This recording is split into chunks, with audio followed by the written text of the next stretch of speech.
Para bapak hadirin sekalian yang saya hormati, selanjutnya marilah kita ikuti dan kita dengarkan bersama ungkapan hati yang paling dalam dari penyampaian perjalanan hidup Bapak Dr. Muhammad Yahya Waluni yang selanjutnya kami persilahkan.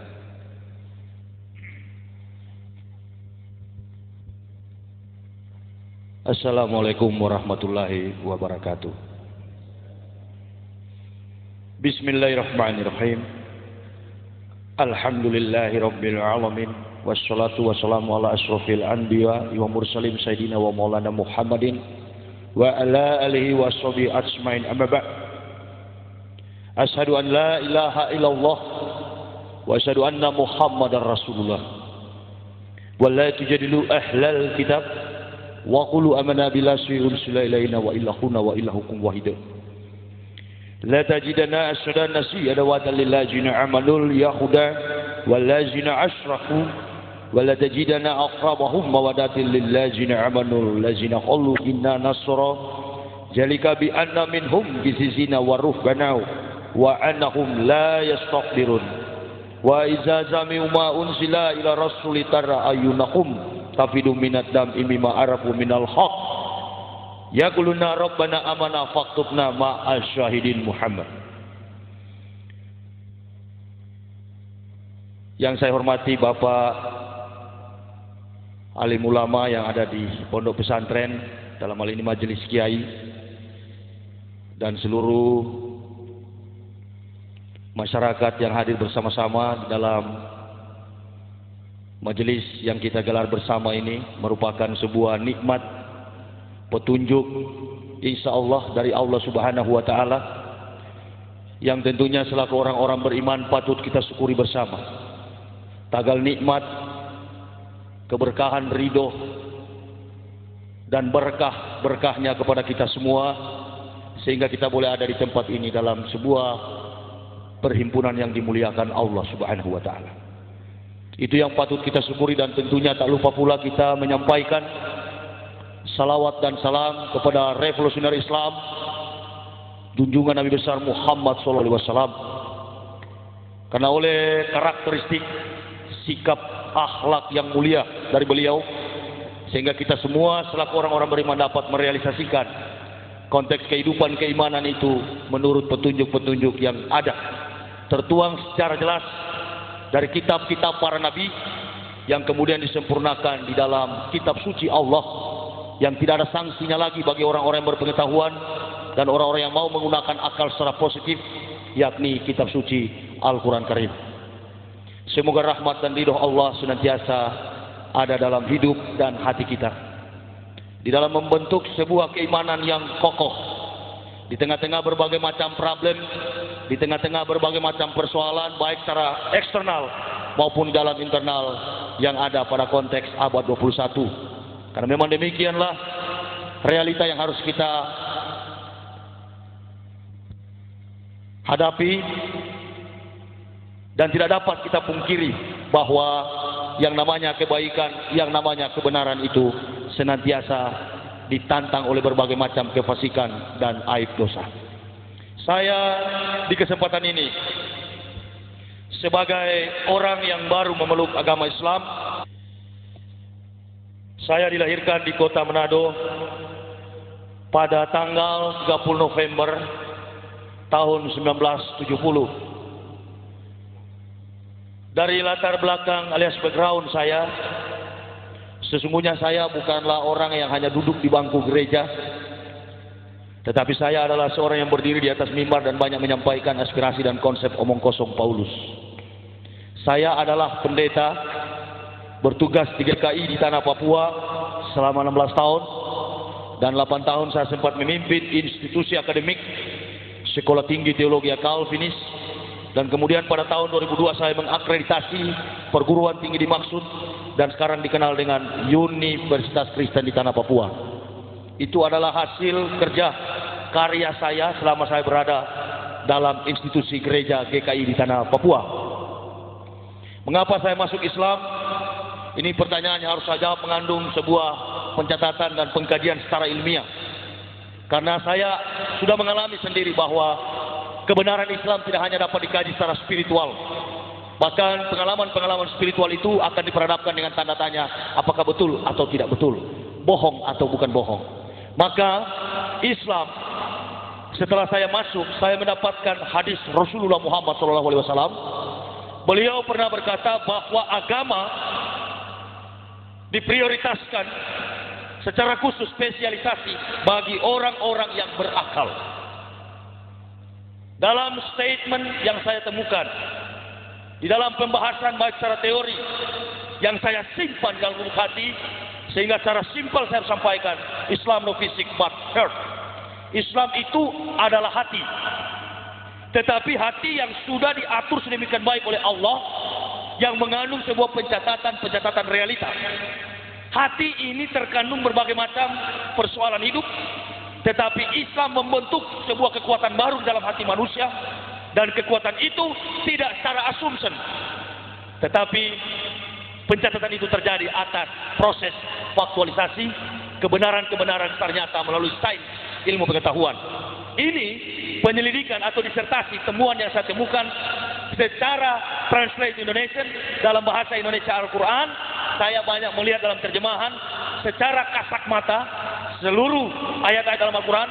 Ternyata jangankan hal surga neraka, jangankan vertical contact, hubungan antara Allah dan manusia, self realization and God realization, tetapi yang saya temukan adalah begitu besar kekuatan, kebesaran, nikmat yang diberikan Allah di dalam firman Al-Quran, sehingga Al-Quran tidak mampu disangga oleh kekuatan iptek, ilmu pengetahuan dan teknologi. Mengapa demikian? Betapa beruntungnya manusia ketika memeluk agama Islam, karena Islam mampu menceritakan segala bentuk realita yang pernah, sementara, dan akan terjadi. Sebaliknya, di dalam Bible, hati-hati, saya tidak pernah mengatakan kitab suci Kristen yang pernah saya imani itu Injil. Karena di dalam konteks The Gospel of Barnabas merupakan murid terakhir Isa alaihissalam yang bukan Yesus, itu tidak pernah mencatat dalam sebuah sejarah bahwa Nabi Isa itu adalah Tuhan. Nanti sebentar saya akan membahas bagaimana kolaborasi sebuah kesepakatan yang terjadi antara Yahudi dan Yunani di dalam mencapai sebuah kepentingan duniawi, merampok harta kekayaan orang-orang Arab, dan kemudian membentuk sebuah barisan yang disebut AIPAC, American Israel Public Affairs Committee, di bawah gerakan Zionis kemunafikan bangsa Yahudi yang sebenarnya membalikan fakta Israel itu adalah orang-orang Arab. Nanti sebentar saya akan mengungkapkan secara sejarah, karena sejarah itu adalah ilmu pengetahuan, dan ilmu pengetahuan itu adalah kebenaran. Tidaklah seorang dapat menemukan kebenaran itu tanpa proses penalaran, pembuktian di dalam sejarah. Nah, ini yang perlu kita garis bawahi sebagai asal, sebagai awal di dalam saya mengawali statement atau pernyataan mengapa saya masuk Islam. Orang bodoh tidak akan sampai kepada Islam, bahkan oleh kebodohan tidak menutup kemungkinan akan murtad dari kehidupan Islam. Dan ini yang saya pahami secara teoritis, dan tentunya akan dituntut oleh para kaum muslimin wa muslimat dengan bentuk-bentuk praktikalnya, praktikumnya secara nyata tentang bentuk-bentuk syariat di dalam Islam. Saya amat sangat tertarik, dan selama setahun usia keislaman kami sekeluarga, betapa bahagianya saya, laksana manusia yang dirantai, saya sekarang terlepas dari rantai-rantai itu. Mengapa saya harus memilih Islam sebagai pedoman hidup? Saya sempat menginap di pesantren Al-Amin, dan saya menangis membaca sebuah saya membaca sebuah spanduk, sebuah publikasi yang ditaruh di pampang di pinggir jalan, tapi tolong diterangi lagi spanduk itu, karena saya lihat sudah agak luntur tulisannya. Saya sampai keluar air mata, saya membaca situ, pedoman hidup Al-Quran dan As-Sunnah. Semua kota saya telah kelilingi, 14 provinsi Indonesia, tidak pernah ada statement semacam itu. Dan memang siapapun manusia, apapun agamanya, dari manapun kultur budayanya, bahasanya, kaumnya, tetap hidup harus mengedepankan Al-Quran dan As-Sunnah, supaya praktek kehidupan kita nyata sebagai manusia yang berarti makhluk yang termulia. Ini persoalan yang sebenarnya prinsip, bukan pindah agama, bukan. Saya seringkali mengklarifikasi. Ada beberapa masjid yang saya kunjungi dan para panitia mengatakan kita akan mendengarkan bagaimana proses berpindahnya Muhammad Yahya dari Kristen masuk Islam. Bukan pindah saya. Saya tidak pernah merasa saya pindah agama. We family come back to truth. Kami sekeluarga kembali kepada kebenaran Allah Subhanahu wa taala. Kalau kita tahu motor Shogun itu adalah produk Jepang, maka kita harus berangkat dari sebuah pemikiran positif. Dari mana saya jadi? Dari mana saya berasal? Memang ketika Adam ada di dunia, Adam diciptakan dengan segumpal tanah liat. Tetapi keturunan Adam dengan proses kelahiran. Dan kemudian dari bapak saya, ibu saya, lahirlah saya. Selama 16 tahun mengembara di dunia, hidup sebagai pemimpin kafir alias pendeta. Sutradaranya bukan dari Hollywood. Dari Hollywood menyaksikan sebuah layar lebar, membuat sebuah pernyataan di dalam teori, dan kemudian menyanyikan dalam gerakan action manusia. Dari sebuah film itu berdasarkan proses realita dan peristiwa yang sudah terjadi. Tetapi yang mengislamkan kami ini adalah pencipta sejarah, yakni Allah Subhanahu wa taala. Maka dikonsepkan dalam sebuah rumus teologi Islam, itulah hidayah. Itu pun belum setelah diberi petunjuk, tidak langsung saya Islam. Ada satu lagi yang lebih nikmat, yakni inayah atau pertolongan. Subhanallah, saya merasakan begitu damai, begitu tenang.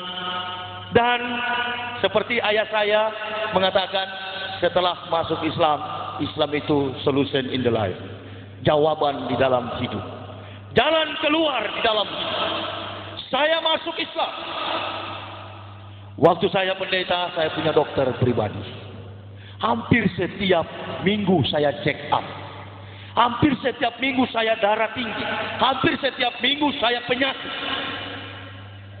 Padahal target tidur saya sebagai seorang pendeta, dulunya saya ketika malam saya nggak boleh tidur di atas jam 10.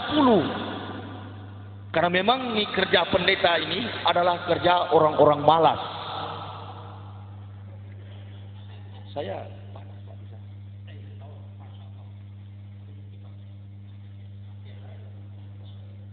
turun di bawah dia ya. Jadi kerja pendeta ini adalah kerja orang-orang malas. Mengapa saya katakan orang malas? Karena si pendeta ini hanya duduk di dalam gereja, cuman kaos kaki dan sempak celana dalam yang tidak pendeta beli. Tetapi semua dari ujung kaki sampai ujung rambut disiapkan oleh jamaah. Bahkan jemaah yang sudah siang malam mencari nafkah dengan keringat, darah barangkali ya, harus membayar pajak kepada seorang pendeta. Na'udzubillahi min dzalik. Pendeta cuma duduk, sementara ilmu yang disampaikan tidak sampai kepada salvation, tidak sampai kepada rumus keselamatan. Ini baru saya sadari. Sudah itu saya semangat sekali, pantang mundur, hidup atau mati di dalam menyampaikan dakwah kebenaran Islam. Yang saya sampaikan adalah teori tentang bagaimana manusia mendapatkan keselamatan. Dan pahalanya, kenikmatannya, hadiahnya, kadonya tidak saya terima dari manusia. Bahkan manusia yang masih hidup sulit menerima statement atau pernyataan-pernyataan kebenaran Islam itu, kecuali orang kafir yang sudah mati. Karena orang kafir yang sudah mati itu sudah tahu, oh agama ini yang benar, agama itu yang benar. Maka di mana-mana saya berbicara, Saya tidak pernah memposisikan Islam pada kedudukan agama. Kalau kita memposisikan Islam hanya pada status dan kedudukan agama, akhirnya ada lahir pernyataan melalui penyusupan Zionis dan berkata Islam dan Kristen sama kok, nggak ada beda. Ini manusia di atas penjilat dalam tanda kurung seperti anjing ya. Sudah itu banyak saya nggak cocok dengan para intelektual agama di Indonesia ini, dan saya siar, biar saja saya disebut jamaah tablik atau apapun. Yang penting kulil haqqo wal ana murad. Al Islamu yalu wala yu'la alaihi. Inna dina idallahil Islam. Tidak ada agama yang lebih tinggi daripada agama Islam. Ini bukan pernyataan keliru. Saya sebagai mualaf walaupun baru setahun, saya dapat membuktikan kerasulan Nabi Muhammad secara aksiologi. Jadi nilai sebuah agama itu, kita mencari kebenaran agama, kita tidak hanya berdasarkan proses spiritual. Saya katakan tadi, kalau proses spiritual bisa saja manusia berbohong. Tetapi kalau kita kaji, come back to history, kembali kepada pembuktian kebenaran sejarah, maka agama itu akan kita tahu salah atau benar. Nah, untuk menjembatani sejarah ini, maka manusia perlu memfungsikan yang disebut dengan filsafat hidup, falsafah hidup, yakni aksiologi, mengandung 3 unsur kekuatan nilai-nilai kehidupan. 1 etika, 2 logika, ketiganya estetika. Mari kita kaji antara Islam dan Kristen. Kita kaji dari sisi logika tentang agama saya yang dulu, yakni Kristen. Karya kebesaran kuasa Allah Subhanahu wa taala tidak pernah bertentangan dengan rasio manusia, karena Allah bukan orang gila. Kitab suci saya yang lama mengatakan jangan seorang pun tambah atau kurang sesuatu yang difirmankan Allah, Tuhan kata mereka. Kata saya dulu di atas mimbar, jangan seorang pun jemaah Tuhan, ini waktu saya pendeta dulu, menambahkan satu kata pun atau mengurangi isi firman Tuhan. Siapa yang menambahkan akan bertambah hukumannya, siapa yang mengurangi akan berkurang pahalanya. Setelah saya menyelidiki kitab-kitab suci saya, ternyata begitu banyak ayat-ayat yang bertentangan. Sebagai contoh, Alkitab, Bible dengan bahasa Melayu diterjemahkan oleh penjajah Belanda. 1 Raja-Raja 4 ayat 26 mengatakan jumlah kandang Sulaiman bin Daud adalah 4.000. Alkitab tahun 2001 sama 4.000 jumlah kandang Sulaiman. Tetapi Alkitab tahun 1991 kandang Sulaiman tiba-tiba berubah menjadi 40.000. Secara filosofis betul saja waktu tahun 1928 yang berfirman Tuhan. Tetapi tahun 91 lawan daripada Tuhan secara etimologis, hantu. Ini dari sisi logika. Karena saya bukan manusia goblok yang masuk Islam. Saya katakan sekali lagi, garis bawahi. Tidak ada seorang yang goblok, yang tolol, yang bahlul akan sampai kepada agama Islam. Sudah itu jangan heran kalau ada dari umat Islam yang pindah ke agama lain, itu manusia tolol di atas tolol. Dan memang saya teringat, dulunya saya pimpinan sekolah tinggi teologi Calvinis. Sekarang saya baru sadar bahwa yang saya pimpin bukan teologi, sekolah tinggi tolologia. Karena semua yang kita bahas adalah kitab suci orang-orang saraf, orang-orang sinting. Karena sudah kelewat pintar, iya, di atasnya pintar itu kan gila. Apa enggak gila? Coba saya tanya kepada bapak-bapak Ada kira-kira enggak kita yang sekarang hadir di dalam musola ini yang tukang kayu, profesinya tukang kayu, ada enggak? Coba tanya kepada tukang kayu, antum buat meja, kursi, lemari, perabot dari kayu, pernahkah dalam sedetik saudara pernah menjadi meja? Eksistensi tukang adalah orang dan eksistensi meja adalah kayu. Pencipta jangan dijadikan ciptaan, ciptaan jangan dijadikan pencipta. Tidak logis dari sisi logika. Pembahasan kedua dari sisi etika. Benar tidaknya sebuah agama harus diselidiki dalam sebuah praktikal, dalam sebuah kegiatan-kegiatan mengandung fisik and psikologis. Di mana ada mayoritas Kristen, di situ sarang penyamun. Kenapa demikian? Karena menganggap keselamatan itu ibarat membeli bonbon gula-gula di warung, murah sekali. Nggak bisa main-main ini kebenaran. Kenapa saya serius? Saya nggak pernah ngolok agama orang, biar aja. Lakum dinukum wal yadin.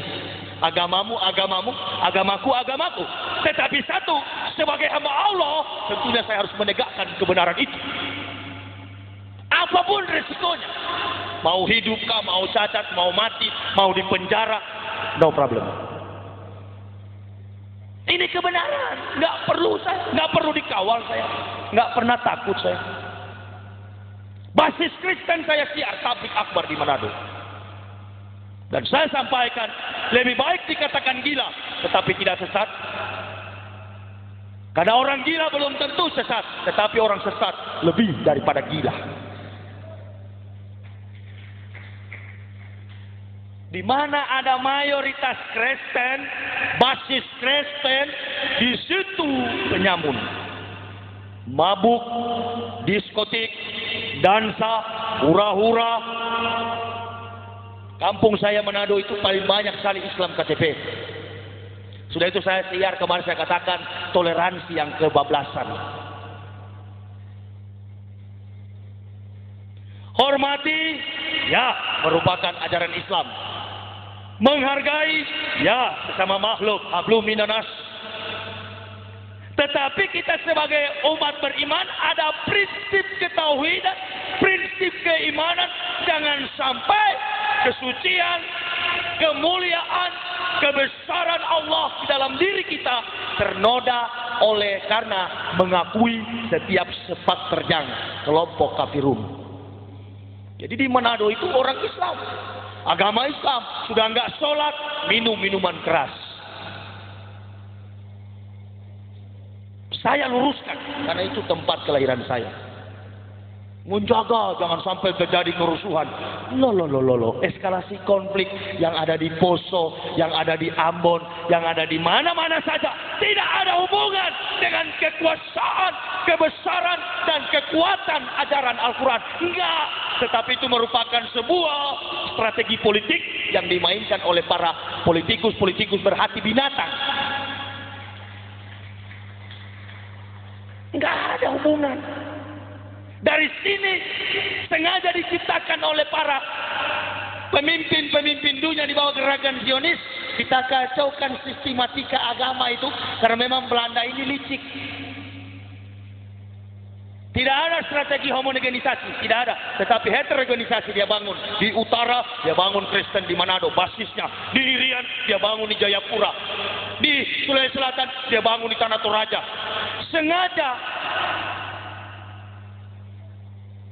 Sudah itu saya selalu ceramah kalau di tempat-tempat basis Kristen. Saya berteriak, negara kita ini tidak pernah dimerdekakan dengan kata haleluya. Tetapi negara kita ini dimerdekakan dengan kalimat Allahu Akbar. Atas berkat rahmat Allah yang Maha Kuasa, didorongkan oleh keinginan luhur supaya berkehidupan kebangsaan yang bebas. Kebebasan kemerdekaan itu adalah Islam. Simple. Biar miskin, tetapi kaya di surga sana. Saya tinggalkan gaji, ya secara manusia, secara psikologis, jujur saja saya. Waktu pertama masuk Islam, apalagi istri saya seorang wanita. Lantas kerja di mana kamu nanti? Ini kan sudah berhenti dari pendeta. Mau makan apa kita? Saya bilang makan batu kalau tidak ada. Karena saya sudah jengkel, tiap malam tinggal bisik-bisik kerja apa, kerja apa. Saya dari manusia gengsi. Dengan gaji puluhan juta tiap bulan. Ketika masuk Islam, di Jakarta saya kerja bangunan. Memang begitu ajaran Islam. Biar dapat 2.000, yang penting halal. Daripada dapat 35 juta sebulan, tetapi nipu orang. Enggak, belum tahu ya gaji pendeta, belum tahu ya. Pendeta itu berdasarkan sistematika perpuluhan Pak Kiai. Kalau pendeta pimpin 100 orang, pimpin 100 kepala keluarga, dengan gaji rata-rata setiap kakak 1 juta, maka si pendeta menerima omset per bulan 10 juta. Dasar kebenarannya dari mana? Kebohongan yang diimplementasikan gereja di tengah konteks berjemaat. Maleakhi 3 ayat 10. Begini bunyinya. Kebetulan Bible itu saya kuasai. Bawalah persembahan persepuluhan ke dalam perbendaharaan rumah Tuhan. Ujilah aku, jikalau aku tidak membukakan tingkap-tingkap langit dan melimpahkan berkah. Nah, jadi kalau ada jemaat yang tidak bawa perpuluhan, pendeta mulai pelihara kumis tebal-tebal dan main gertak dari atas mimbar. Nah, yang saya pimpin 900 kakak lebih, tolong dikali. Saya pimpin 900 kakak lebih, coba tolong dikali. Dan jarang saya punya jemaat susah, semuanya pengusaha di Riyadh. Belum saya terima insentif dari Stuttgart, Jerman. Kalau Katolik, dia menerima insentif dari Roma. Pantai Costa menerima insentif dari Belanda. Nah, dari fakta ini, pendeta dengan pendeta tidak pernah cocok, tidak pernah akur, tidak pernah rukun, tidak pernah damai. Satu dengan yang lain hidup di dalam fitnah, saling menjelekkan karena masing-masing mempertahankan omset. Jangan sampai dombanya pindah kepada gembala lain. Kok masih ada lagi orang percaya ya? Saya sudah jadi contoh. Saya sebagai sampel, nih contoh. Ikut saya dong. You come with me. Tidak mau mereka ikut. Para mereka katakan pendeta Yahya itu gila masuk Islam. Subhanallah. Astagfirullahaladzim. Saya katanya pendeta gila yang masuk Islam. Nah kalau begitu, mari kita kaji. Kita duduk bersama dan bahas. Saya yang gila atau ente-ente di dalam gereja. Kan begitu. Dari sisi logika saja, kitab sucinya sudah tidak rasional. Ini menunjukkan bahwa penulisnya kelewat pintar alias sinting. Dan seluruh yang mendengar turut menjadi sinting. Termasuk saya dulu. Jadi kalau saya masuk Islam, saya baru sembuh dari sinting. Coba cari itu Al-Quran. Kalau dapat satu kelemahan dalam Al-Quran, berarti memang manusia di atas hebat itu. Saya nggak usah suruh orang. Saya pertama sudah dapat ini kepalsuan ini. 800 kepalsuan ini saya sudah dapat. Terus saya ambil Al-Quran 15. Karena Bible saya 15 di rumah. Al-Quran juga 15. Saya taruh di depan begini. Dan saya selidiki. Pertama saya buka tuh Al-Quran. Al-Quran bilang begini. Aku dapati kamu seseorang yang bingung. Loh, dia tahu. Memang waktu itu saya bingung. Tapi di bawah footnote-nya, di bawah catatan kaki daripada Al-Quran itu, itulah bagusnya Al-Quran. Di bawahnya ada catatan kaki, alias asbabul nuzul. Jadi ada alasan-alasan turunnya ayat dan pernyataan-pernyataan yang sangat asing dijelaskan di bawah catatan kaki itu. Jadi katanya bingung mencari kebenaran. Dia tahu. Saya tutup. Saya agak lama bisa perokok lagi. Dan saya buka secara spontan, refleks saya buka. Tak, lihat lagi. Di sini lagi. Itu saya nggak tutup. Saya buka satu persatu. Saya cari ayat-ayat yang punya tanggal, bulan dan tahun.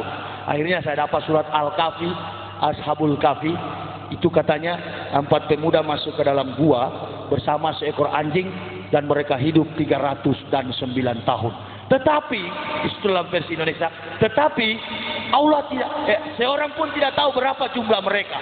Cuma Allah yang tahu. Begitu bunyinya. Nah, saya ambil Al-Quran tahun 78 dan saya lingkari dengan pensil. 309 tahun. Saya selidiki. Al-Quran kedua saya selidiki. Sama. Yang masuk ke dalam 4 orang dengan seekor anjing, bukan beruang. Kalau dia berubah jadi beruang, saya juga barangkali ragu dengan Islam. Al-Quran ketiga, Al-Quran keempat, Al-Quran kelima, Al-Quran keenam. Saya capek buka, saya pikir jangan-jangan di 7 ini baru memang dia salah. Saya buka Al-Quran ke-7, sama dengan Al-Quran 1 dan kelima, 6 itu. Sampai 14 Al-Quran, tinggal 1 Al-Quran, saya buka. Kalau ini 1 tidak betul, saya tidak masuk Islam. Maka saya waktu itu pilih untuk ateis. Karena dua-dua sudah nggak benar. Kristen saya sudah tahu, sudah tidak betul. Terakhir Al-Quran saya buka dan saya dapati sama dengan Al-Quran 1 sampai 14. Saya panggil istri saya dan saya katakan, ayo kita masuk Islam. Ini dia yang betul. Istri saya bilang, memang kamu sudah gila barangkali ya. Yang hidupkan kita selama ini adalah Yesus itu juru selamat. Padahal Yesus ini bukan orang Israel, orang bule yang di kayu salib itu. Itu yang di kayu salib. Kalau orang Bani Israel asli, nah ini Bani Israel asli mana orang? Ini yang bagaimana orang Arab? Itu yang Israel asli. Nah seperti Abah itu yang Israel asli. 63 Masehi, sebelum Masehi sampai 70 Masehi, Romawi menjajah Yerusalem dan baru ada asimilasi, perkawinan campur, bagaimana meruntuhkan iman, status sosial daripada orang Yerusalem. Maka Romawi dengan strategi perang politik mengirimkan perempuan Romawi, terjadilah asimilasi kawin campur, lahir Bani Israel putih yang tidak benar lagi, yang tidak tulen lagi, namanya Yahudi. Jadi yang kulit putih itu, tapi sesungguhnya Israel itu adalah Arab, karena tidak ada negara Israel dulu itu, tidak ada. Semua itu adalah wilayah Uni Emirat Arab. Begini contohnya supaya lebih simpel lagi, lebih sederhana lagi. Pak Margono datang ke Makassar. Sampai di Makassar, Pak Margono punya anak laki-laki namanya Sutioso. Setelah Sutioso tumbuh dewasa, orang bertanya, sok ente wong opo? Nggak mungkin dia katakan, saya orang Makassar. Tidak mungkin. Karena Pak Margono adalah berasal dari Jawa. Maka dia katakan, saya orang Jawa. Ibrahim diperintahkan Allah Subhanahu wa Ta'ala, engkau pergi ke Palestina, pergi ke Kanaan, tinggalkan Ur-Kasdim, tinggalkan Syam, tinggalkan Iran yang sekarang, kau pergi ke Palestina. Sampai di Palestina, lahir anak namanya Ismail. Kemudian Ismail punya adik, Ishak. Dari Ishak punya anak, namanya Yakub. Dari Yakub datang ini 12 bangsa biadab Yahudi sekarang, Israel. Jadi dari nenek moyangnya sana orang Teheran, orang Iran, ya orang Arab. Kok tiba-tiba ada pembatasan kultur begitu ya? Bahkan dikatakan dalam Bible, katanya bahasa asli perjanjian baru, New Testament itu adalah bahasa Yunani. Dari mana ada nabi dari Yunani? Bahkan yang lebih parah baru-baru di TV juga, muncul nabi dari Indonesia, Ahmad Musadek.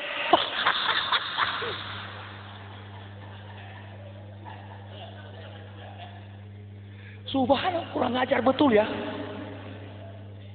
Sedangkan dari Yunani masih diragukan status silsilahnya sebagai habaib. Muncul lagi politikus kelas teri. Dari face-nya saja kelihatan tegang. Bukan seorang nabi. Nggak bercahaya, saya lebih bercahaya. Ahmad Musadek, nabi palsu. Saya ceramah di Makassar. Kalau ada orang ngaku nabi setelah Nabi Muhammad, itu N diganti B, jadi babi. Haram. Ya haram, bukan berarti dianya yang babi. Siapa tahu dia masih bertobat. Tapi manusia semacam itu jangan harap ada pintu taubat. Berani sekali ya, berani. Isa sendiri jangankan pakai Al-Quran, pakai Bible, Old Testament, perjanjian lama, kitab Taurat dan para nabi sudah menubuatkan bahwa di kemudian hari akan tampil seorang nabi, penghibur, penolong di tengah-tengah kamu yang kemudian namanya Ahmad bin Abdullah. Yahudi rubah karena bisikan Romawi. Jangan pakai itu. Bagaimana kita rekayasakan ini menjadi Ruach HaKodesi. Ruach HaKodesi diterjemahkan dalam Forensic Language London, The Bible International, di dalam kitab Bible International Amerika diganti dengan kalimat Holy Spirit.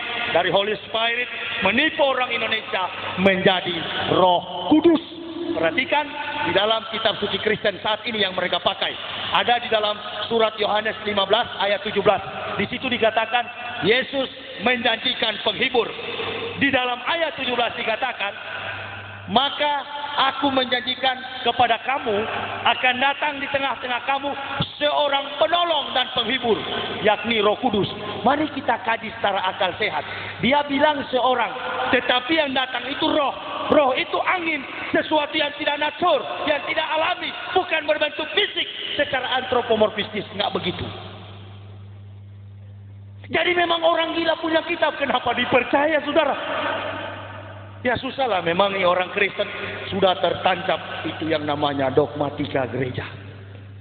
Nah kalau saya yakin hidayah itu memang dari Allah, tetapi hidayah tidaklah akan sampai kepada manusia kalau manusia sendiri tidak dengan perjuangan.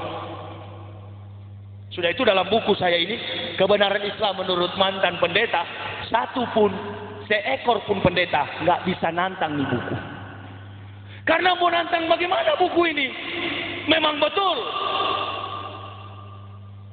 Seorang profesor perjanjian baru di Manado, dia cuma katakan sama saya, Yahya, kalau kamu sudah masuk Islam, nggak usahlah ungkap-ungkap agama kita. Oh, saya bilang enggak. Bila perlu Anda juga harus masuk Islam. Ya, saya sudah punya agama. Kita itu Yahya, Islam Kristen sama saja. No. Kamu nggak punya ras. Agama Kristen nggak punya ras. Yahudi punya pengakuan Shema Yisrael, Yahweh Elohim, Yahweh Ahad. Susahnya nih pendeta di Indonesia ini tidak tahu speak Ibrani. Yang tahu dulu hanya 3 orang. Pendeta rektor, mantan rektor Satya Wacana yang sudah, pendeta Victor Immanuel Tanja, pendeta Franz William Paat, dan sekarang sudah meninggal di neraka. Tinggal 1 yang masih hidup, saya. Jadi kalau berdebat tentang kebenaran sulit karena tidak menguasai bahasa Ibrani. Jadi kalau dicari Roh Kudus dari mana? Mati kutu, nggak bisa jawab. Sudah itu saya nulis buku ini, saya sarankan kepada orang Kristen dan pendeta-pendeta, tolong kalau Yesus dijadikan Tuhan dan Juru Selamat, beberapa ayat di dalam Bible dicari solusinya. Bahkan saya sarankan kepada Alkitab, Matius 3 ayat 11 sampai 17 ditukar dengan Matius 13, dengan Matius 11, pindah ke atas, dari atas ke bawah, bawah ke atas. Saya sarankan begitu. Karena memang pemahaman saya, kenapa saya masuk Islam? Karena pemahaman saya sudah tidak cocok percaya kepada majalah Bobo. Majalah Bobo itu hanya boleh digunakan oleh anak yang berusia 0 sampai 7 tahun. Saya sudah 36 tahun, sudah cukup pakai majalah Bobo, bohong-bohongan, dongeng-dongengan, stop. Saya harus pakai majalah dewasa, kehidupan yang menyangkut eksistensi kehidupan kekal, hanya ada di dalam Al-Quran. Jadi kalau orang bilang, oh Al-Quran itu kan rekayasanya Nabi Muhammad, ini teologi Kristen. Ini gobloknya minta ampun loh. Dari Kejadian sampai Maleakhi, 39 kitab perjanjian lama. Dosen-dosen perjanjian lama mengatakan, para mener-mener yang ada di STT, hei mahasiswa sekolah teologi, rumus bahasa asli perjanjian lama dari Kejadian sampai Maleakhi, bahasa aslinya bahasa Ibrani. Bahasa asli perjanjian baru dari Matius sampai Wahyu, Apokalipsis, bahasa aslinya bahasa Yunani. Tapi sayang, satu kata pun bahasa Ibrani tidak ada di dalam perjanjian lama. Yahudi juga tidak dekat dengan Kristen. Sekarang timbul pertanyaan, ini Kristen lahir dari mana? Ini Kristen lahir dari mana? Kristen ini lahir dari seorang pembunuh umat Nabi Isa yang sampai hari ini dirasul Kristenkan oleh orang Kristen, namanya Paulus. Beliau yang mengangkat Isa sebagai Tuhan, yang diyesuskannya. Sudah itu saya tidak pernah mengatakan Yesus yang di dalam Bible itu Isa. Enggak. Biar saja itu Bible dia. Dia mau tuhankan Yesus, dia mau tuhankan tembok, dia mau tuhankan batang kelapa, dia mau tuhankan genteng. Silakan. Tapi tolong jangan Yesus dikait-kaitkan dengan Isa. Selama ente akui Yesus Isa, tetap saya gempur. Karena Isa itu harus dibela sebagai Nabi Allah Subhanahu wa Ta'ala. Saya dibela oleh Allah kalau saya menolong agama Allah. Karena tidaklah sah iman seorang muslim kalau tidak beriman pada salah satu kitab yang diturunkan Allah.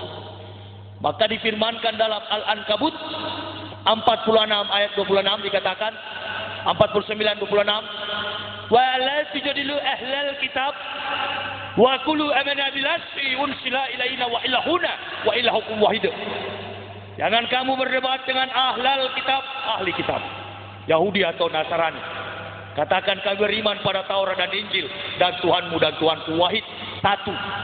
Mau agama apapun saudara, Katolik, Protestan, Prosetan, tetap Tuhan kita adalah Allah Subhanahu wa Ta'ala. Gampang sekali sebenarnya, cuman memang Islam mahal. Jadi kalau bapak-bapak katakan sama saya, kenapa masuk Islam? Ya, saya mau katakan apa? Bukan saya masuk Islam, Islam yang masuk ke saya. Saya kan penentang Islam. Dulu-dulunya ketemu orang berjenggot, wah ini teroris. Orang bawa mukena pakai sarung ke masjid, saya katakan, tersesat dengan konsep Arab. Ini pikiran dan hati begitu.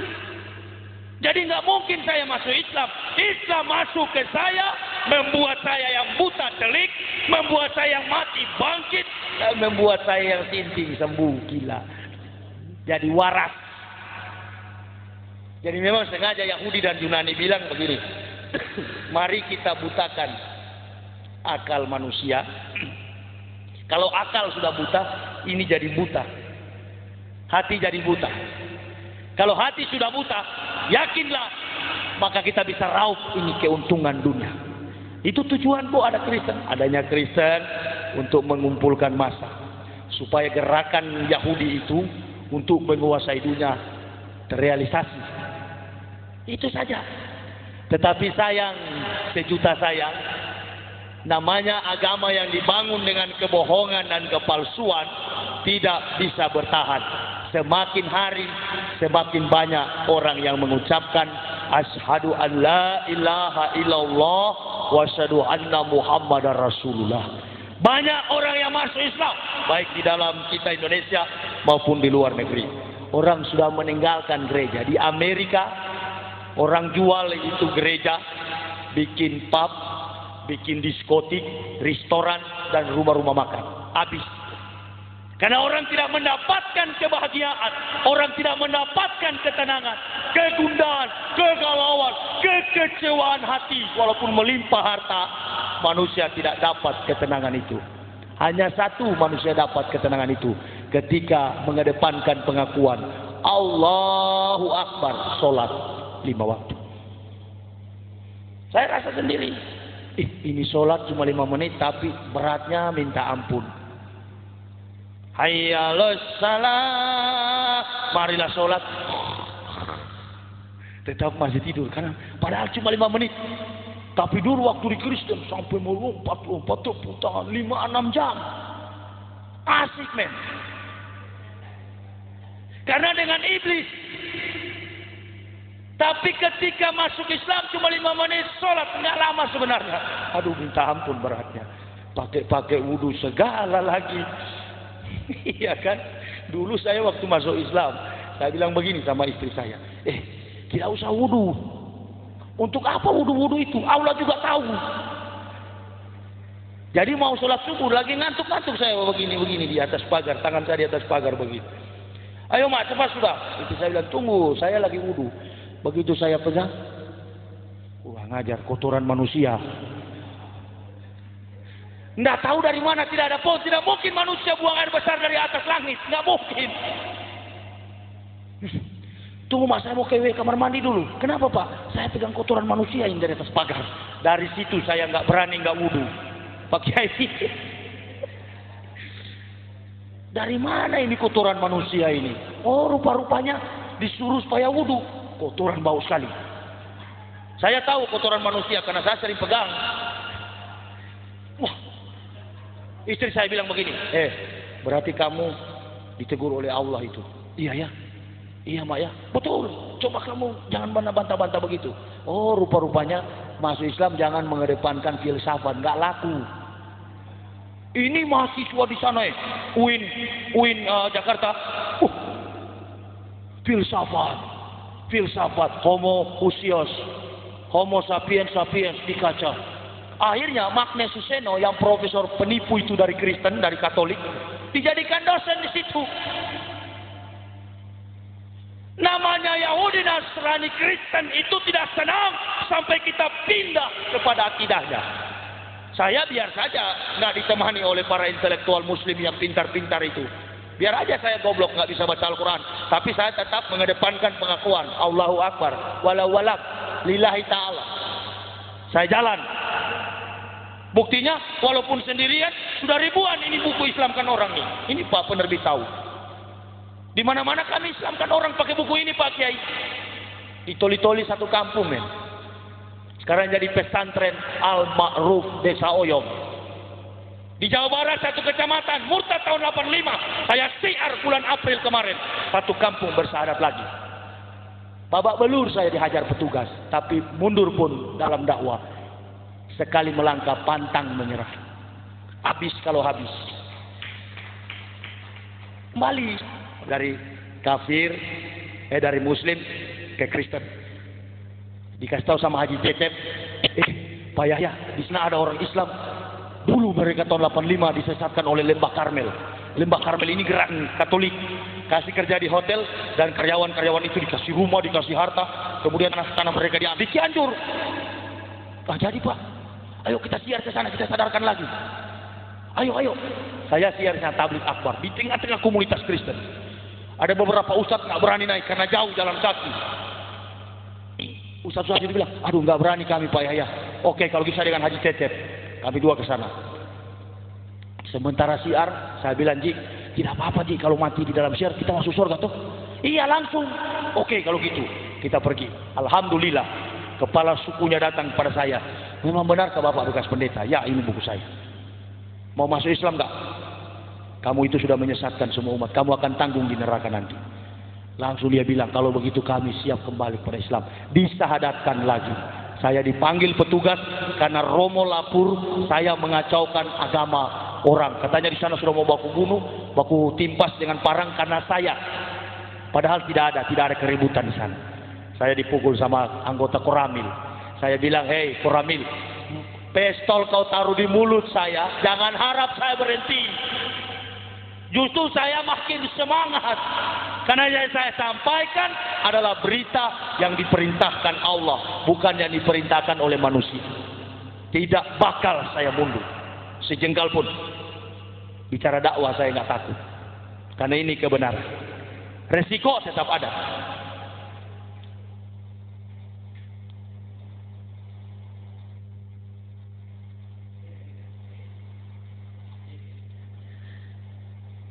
Mari Pak Kiai. Assalamualaikum.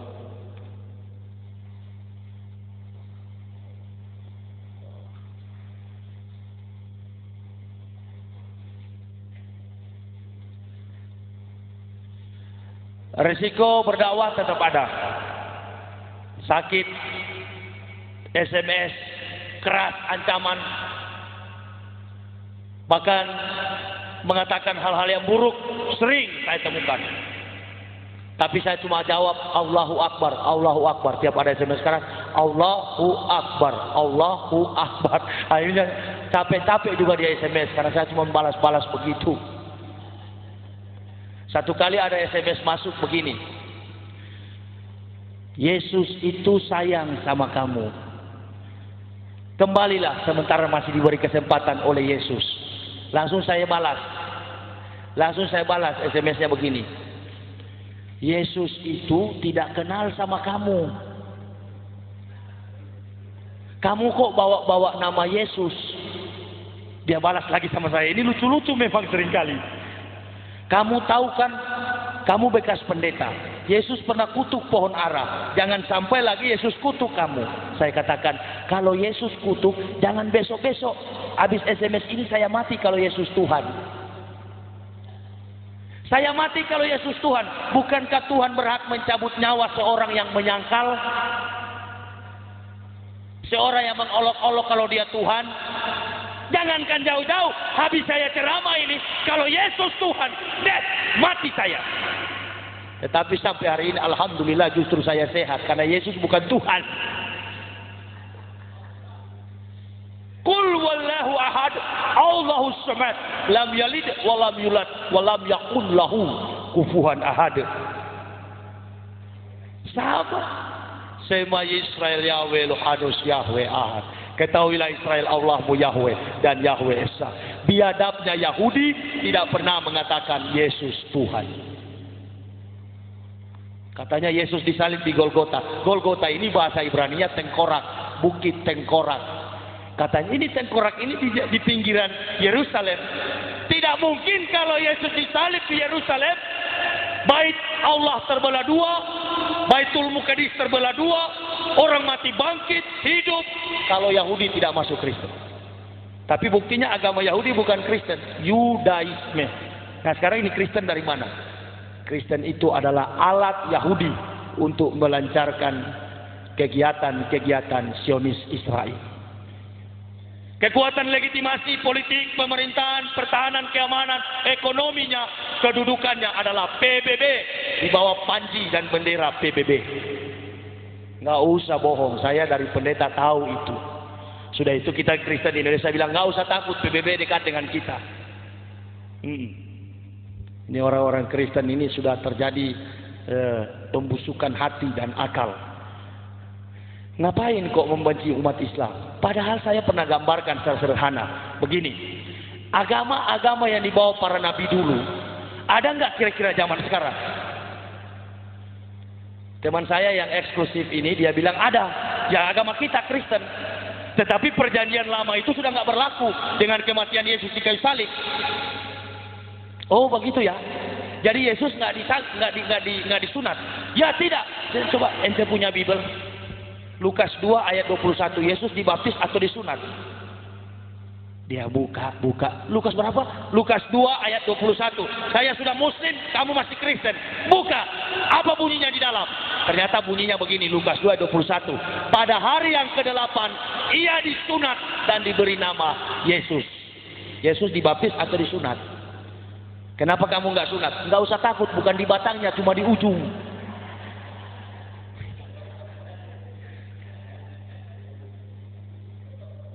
Mana ada baptisan? Baptisan itu adalah sarana supaya rumus homoousios, Bapa, Anak, dan Roh Kudus satu di dalam Esa, Esa di dalam tiga. Jadi sama dengan iklan sampo 3 in 1. Begitu ya. Memang betul-betul sinting sekali. Enggak apa-apa, memang kita bicara secara logika. Agama Islam itu agama yang rasional dan karya kebesaran Allah di tengah dunia sangatlah rasional, tidak pernah bertentangan dengan akal manusia. Subhanallah. Jadi saya pikir-pikir, kenapa biar hidup susah? Biar saja susah. Yang penting kita masuk surga. Amin ya rabbal alamin. Teman-teman saya itu yang Kristen betul kaya mereka, tiap bulan terima gaji perpuluhan, tapi satu dengan yang lain seperti anjing dan kucing. Coba ini yang direkam ini dijadikan CD baru disebarkan. Pasti pendeta-pendeta yang dengar, aduh dia telanjangi lagi kami. Memang betul ya. Siapa tahu juga setelah jadi CD disebarkan dan para pendeta-pendeta itu sadar dan bersatu. Tapi namanya setan dengan setan susah Pak. Pastor dengan pendeta, pendeta dengan pastor. Nggak baku cocok. Karena pendeta bilang sama pastor, pastor munafik. Teman saya Steffi, dia itu waktu SMA dengan saya mania perempuan. Kok tiba-tiba dia sekolah kepastoran, jurusan kepastoran. Tamat jadi pastor, ditempatkan di Filipina. Setiap Natal ketemu di Manado. Saya tanya begini, Steph, ente dulu kan waktu SMA suka-suka pacaran. Sekarang kamu kok jadi pastor? Apa mampu nggak kamu menghadapi tantangan seks? Dia bilang, oh mana saya mampu. Kalau saya mau saya tinggal buka itu baju imam dan saya cari di pinggir-pinggir jalan. Saya bilang kurang ajar betul juga kamu. Ah tidak apa-apa kan kamu pendeta saya pastor. Dia tidak tahu 2006 saya mau masuk Islam. Habis dia sekarang saya bongkar. Jadi dilarang poligami tapi zina jalan terus. Al-Quran sangat rasional. Allah memahami batas-batas kemampuan manusia menetapkan poligami bagi orang-orang yang dipilih. Jadi kalau kita nggak punya hasrat berpoligami, berarti kita bukan dalam golongan para nabi, para syuhada yang ditentukan oleh Allah. Lah saya paham. Saya paham. Karena saya juga baru masuk Islam di Jakarta. Sekali saya ceramah, ada beberapa perempuan, bahkan pembaca berita minta saya nikahi. Pembaca berita minta saya nikahi. Saya masih single fighter. Mau nggak? Jadi Allah berikan poligami kepada orang pilihan. Seperti saya sudah ada. Ya, Pak Kiai. Para nabi-nabi tidak bukan satu istrinya. Mengapa? Karena Allah tahu orang yang dicintai Allah, habaib, dekat sekali dengan tantangan seks, maka diberi perempuan. Ketika diberi wanita, diberi istri, dibuat baik-baik, dijamin keadilan dalam aturan-aturan biologis, direalisasikan. Saya begitu. Saya katakan kepada pendeta-pendeta, saya punya istri 2. Tetapi saya tidak pernah berzina. Pendeta-pendeta pergi ke Jerman, habis sidang gereja dunia, sudah bule-bule, sudah telanjang di kamar. Jangan bohong. Saya yang pernah alami. Lah iya, ngapain saya bohong? Memang saya yang alami kok. Bahkan kakak ipar saya di kamar hotel, saya kepergok dengan perempuan nakal, alias WTS. Hei, siapa ini? Ah sudah kamu, dia bahasa Manado, ngana ke sana, engkau tidak boleh tahu, sondor engkau tahu, saya pembawa umat masuk surga, jadi yang begini tetap di surga. Subhanallah, astagfirullah. Karena di Kristen ada juru selamat, di Islam cari selamat masing-masing. Yang KTP tetap masuk surga, tapi imam tua di Toli-Toli bilang, kalau Islam KTP masuk surga, kambing hidup, ibarat kambing hidup dikupas kulitnya. Jadi jangan coba-coba kita beragama Islam terus Islamnya suam-suam kuku. Kita punya Islam setengah. Uduh hulu disilil mi kafah. Masuk ke dalam Islam secara kafah. Saya pelan-pelan masuk Islam, tapi saya ikut saja. Orang pakai baju ihram, saya pakai juga. Orang bilang jamaah tabligh, ya. Saya sudah tobat Pak Kiai. Biasa saya biar di pesawat saya pakai ihram. Suatu waktu saya dibilang kiai di atas pesawat dan ini ibu punya anak kecil mau flight ke Balikpapan terbang. Ini anak nggak bisa karena panas demam. Langsung ibu dekati saya. Assalamualaikum Pak Kiai. Waalaikumsalam. Anak pakai tajwid juga. Waalaikumsalam warahmatullahi wabarakatuh. Kenapa? Ini anak saya Pak Kiai. Kita sudah beli tiket, ini kan hitung dewasa. Astagfirullah. Jadi tolong Pak Kiai didoakan. Ini cuma doa satu, Al-Fatihah saja. Andalan. Loh, step by step. Daripada banyak ayat tahu berdoa, doa selamat tapi jarang sholat, percuma. Jangan pandang enteng sama saya. Saya bilang, ayo Bu di sudut sana. Ayo. Dalam hati, duk, dak. Doa apa ini yang saya mau pakai? Saya bilang nanti itu Rabbana atina fid dunya hasanah wa fil akhirati hasanah wa qina azabannar. Tapi Al-Fatihah dulu. Saya ingat Ketua MUI Toli-Toli Pak Yusuf Yamani bilang bahasa Indonesia pun boleh. Wah, saya langsung Bismillahirrahmanirrahim. Ibu juga sudah Allah. Ini mu'alaf baru 3 bulan. Dalam hati saya bengkok, saya berdoa bagaimana. Terus saya katakan Bismillahirrahmanirrahim. Ya Allah, ya Tuhanku. Amin. Ibunya, amin.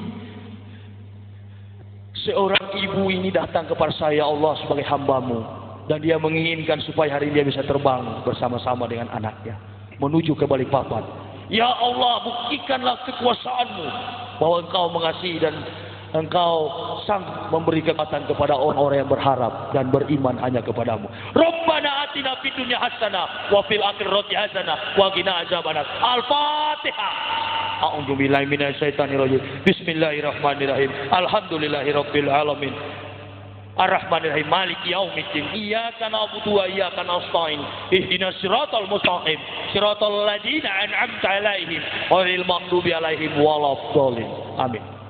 Langsung dingin, sembuh, alhamdulillah.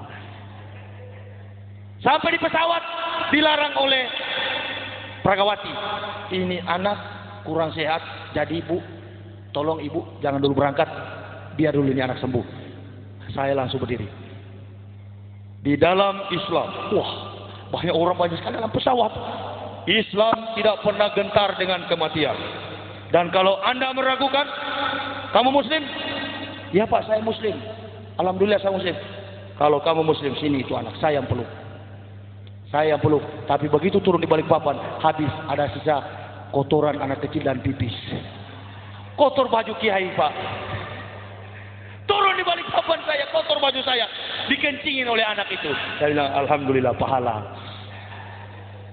Jadi dari situ saya taubat lagi pakai begini karena dipanggil kiai. Ada kalanya saya pakai topi putih. Halo Pak Haji, alhamdulillah. Padahal belum naik haji. Saya sudah, kalau mau saya Desember sudah pergi. Pak Menteri Agama yang suruh, Pak Maftu. Cuman saya bilang, Pak saya lebih memilih mantap dulu ini sholat, mantap dulu semuanya, baru pergi naik haji. Jangan sampai balik dari sana nggak mabrur. Begitu, biar aja dulu, pelan-pelan dulu Pak Menteri. Saya pasti akan ke sana, insya Allah, saya yakin. Karena Allah juga akan menunjukkan kebesarannya kalau saya sudah di tanah suci. Tunggu dulu pelan-pelan. Dan memang itu harus berdasarkan panggilan hati. Saya lebih memilih kebenaran Islam. Insya Allah 5 tahun saya akan berjuang dengan penuh keberanian, dengan iman yang diberikan Allah, agar Indonesia ini bisa sadar dan tidak ada lagi agama kafir. Orang-orang Kristen itu akan sadar, Hindu, Buddha, dan mereka kembali kepada Islam. Akhir kata saya, doakanlah kami sekeluarga, karena biar bagaimanapun tanpa dukungan doa dari Bapak Ibu saudara-saudara rahimakumullah, maka sulit bagi kami untuk menegakkan agama Allah. Dan satu hal lagi yang saya garis bawahi untuk menjiwai pikiran saya lebih lanjut tentang wajah kekristenan yang rusak itu, silakan miliki buku-buku saya dengan judul Kebenaran Islam Menurut Mantan Pendeta. Dan buku yang sudah mau selesai saya tulis sekarang, sudah di penerbit. Lukas 16 ayat 19 sampai 31 menjelaskan orang Kristen masuk neraka. Mungkin buku itulah buku yang nanti akan mengislamkan Indonesia. Karena semua rahasia gereja akan saya bongkar. Selama ini terus terang orang Kristen gak tahu kepalsuan gereja. Tapi saya sudah spekulasi, minimal saya penjara, maksimal saya mati. Kalau di penjara banyak belajar dan sholat, kalau mati langsung dijemput bidadari ke surga. Akhir kata saya, ihdinas siratal mustaqim. Wassalamualaikum warahmatullahi wabarakatuh.